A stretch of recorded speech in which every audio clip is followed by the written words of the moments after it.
Daniel, good to see you again. Yeah, you as well, Sean. I appreciate your time, man. Excited to Of talk course. about Didi. First and foremost, I was rewatching the movie and, I was taking notes and thinking of things I'm going to ask you. And somebody, one of the guys calls Chris Spike Jones. And so I made a note of that. Oh, that's, I'll ask him about that. That's interesting. And then I'm watching the credits and I won't say where, but Spike Jones is in this movie. We Yeah. have to start there. We have to start there. How in the world did that happen? Tell me that story. uh, Happy to share. Well, it's my one of my favorite things about the movie, even though it's such a minor, I guess, cameo. But Spike's DNA is in the thread of this movie. His work has had such a big influence on me. Obviously, there's you know, a direct name drop in the movie. But I had the you know, really good fortune of getting connected with him and meeting him. I think our first week of post. Um, and we kind of just hit it off. It felt like meeting a friend, even though obviously I'm wearing his company sweater right now. Um, and he was so unassuming and we just kind of really talked as filmmakers and talked about process. And he had seen a short that I had made that was also a little embarrassing because it was a photo of me in it, and there's a speech bubble drawn on it says, "I love you, Spike Jones." And he was like, "I love the short." And he was asking me questions about it, and I was like, "Did you see the shout out?" He was like, I did." He was like, "I was very flattered," and I was like, "This is so embarrassing."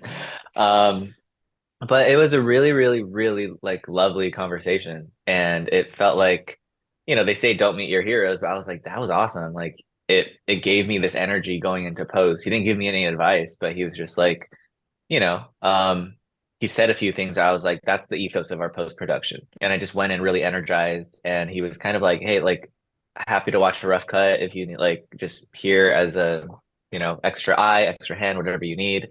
Obviously, he's a very busy man. Um, and then while we were, editing and towards the tail end, we had that sort of cameo, and I was like, it was my voice for a long time, and I was like, I think Spike would be amazing for this because he's always in these little movies as small cameos.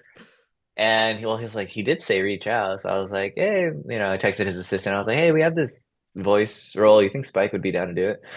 And she's like, let me ask. And he was like, I'd love to. So I was directing Spike as being a squirrel. I love it. I love it. Well, yeah, I didn't remember that from the first time I watched it back at Sundance. Was it in there at Sundance? His voice? Actually, no. Okay.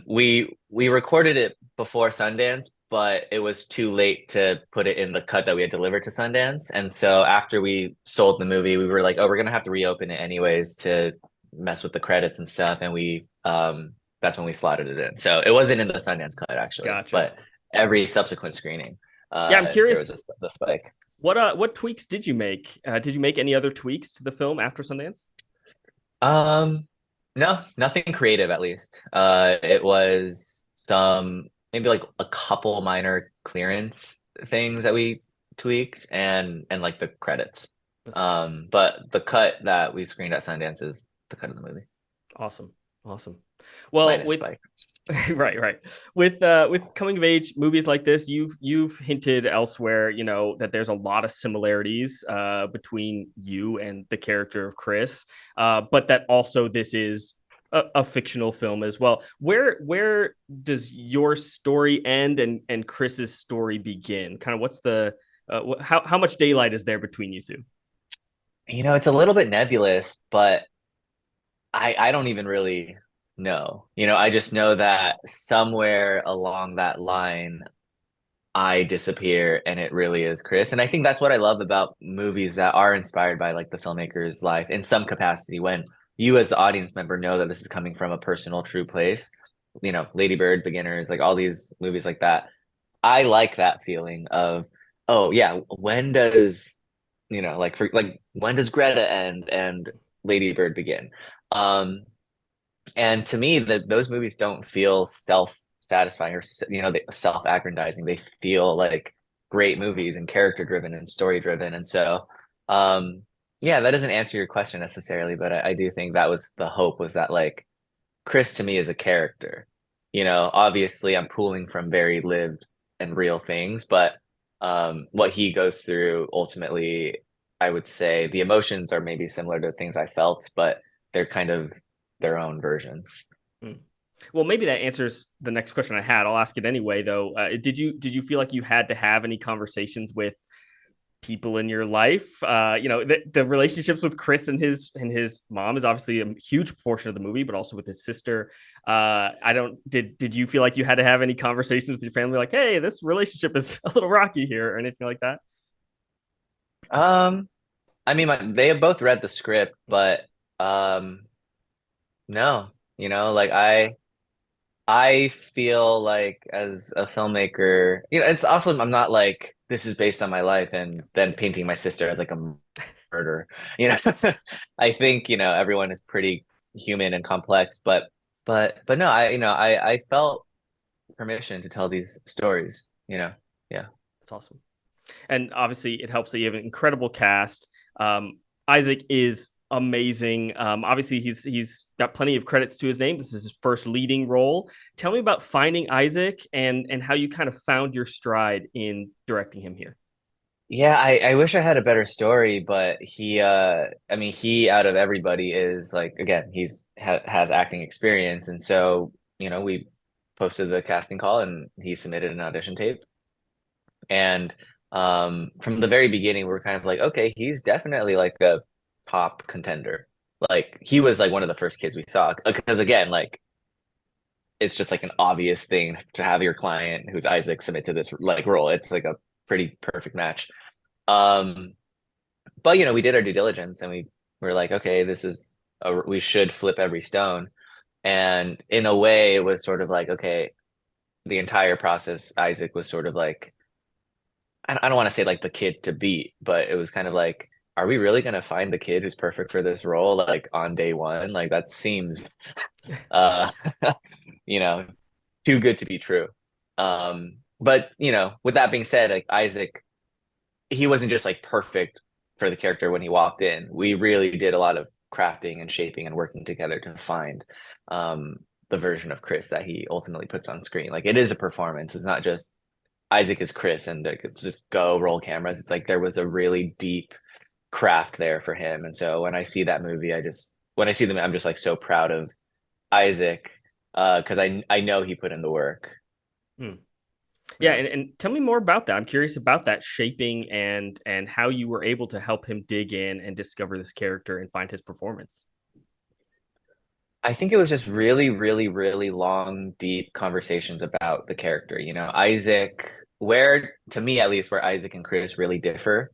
Um, Isaac might speak differently, but Isaac is much more charismatic and confident, and he's cool. He's like the coolest dude in his friend group. He bikes, like he really has this swagger and charisma and he is a really good actor. Like he has comedic improv chops that are so, so good. And I would always improv with the actors. And I think that was sort of Isaac's go-to state when we kind of first met. He was this sort of like he was too cool. And the thing with Chris is that he's not cool, but he comes from this place of like a deep insecurity and everything has to build on top of that. And it was really about with Isaac knowing that he could get there to have the acting chops to like improv and make it funny, make it angsty. But it was trying to shed all of that like machismo confidence into something that was like a fake confidence, that Chris has. It's anytime he's trying to do a version of something, it feels like it doesn't work. Whereas I think Isaac in the beginning was like, oh no, this kid knows how to, you know, navigate social situations. He walks into a room, people are like, oh, he's cool. Like, and we had to just kind of get him to a place of like, if that can be building on top of this deep vulnerability and this deep insecurity and this deep need to belong, then we're good. And that was months of just chipping away and sending him backstory and sending him shorts and real, and then we did the director's lab and just talked really, really, really in depth about the character and experiences that I went through and experiences that he could find ways that he could relate to the character. And I think ultimately, and I think we got there. Yeah, yeah, he's incredible in the movie. I can't wait to see more from him. And then, of course, you also have Joan Chen. I mean, what a get that is. I mean, she's amazing and is both a phenomenal director herself and has worked with some of the greatest directors of all time. What was Yeah, it like? so great. What was it like bringing her on board? I'm like the luckiest director in the world, right? To have Joan Chen in my first movie. And I think she helped also set the environment that I really wanted and I think needed for this movie, which was it needed to be a set that could feel carefree and fun and like summer camp. And a lot of times, you can have an A-list on set and it changes the vibe, right? Everyone's like, oh, we gotta, like it could have been that, with that role, like whoever we casted.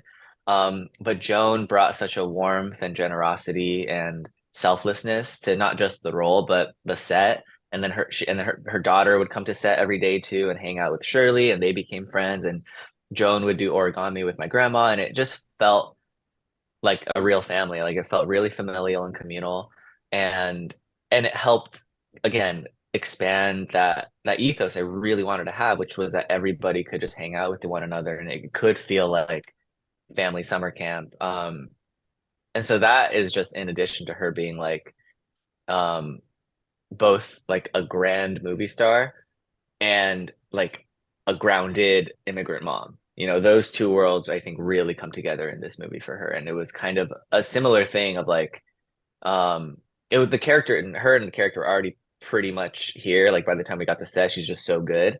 But it was a little bit of like chiseling away the glamour and leaning the like swinging the pendulum just a little bit more towards um unassimilated immigrant mom, because she has both sides of the coin. And it was just like, well, let's tip it this way a little bit more than this way. That's so good. Well, you worked on this screenplay for a long time. You've talked about that, and going through the Sundance Labs. What was the greatest piece of advice you received in the making of this movie? Oh, so many, man. Like this movie was really shaped by like dozens and hundreds of people who gave me such good advice over the course of years. Um, I've said a lot over other interviews, but one thing I haven't said was one of the screenwriting lab mentors I had was Eliza Hittman, who, the naturalism in her movies is unparalleled. And um, she and I talked a lot about the difference between embarrassment and shame.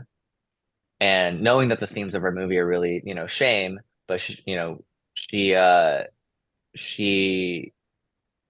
yeah, we just kind of drilled in on that sort of slight difference. There's so many scenes in the movie where he feels embarrassed, and then there's moments where he feels shame, which is really the thing that sticks with you that then manifests into anger or sadness or loneliness.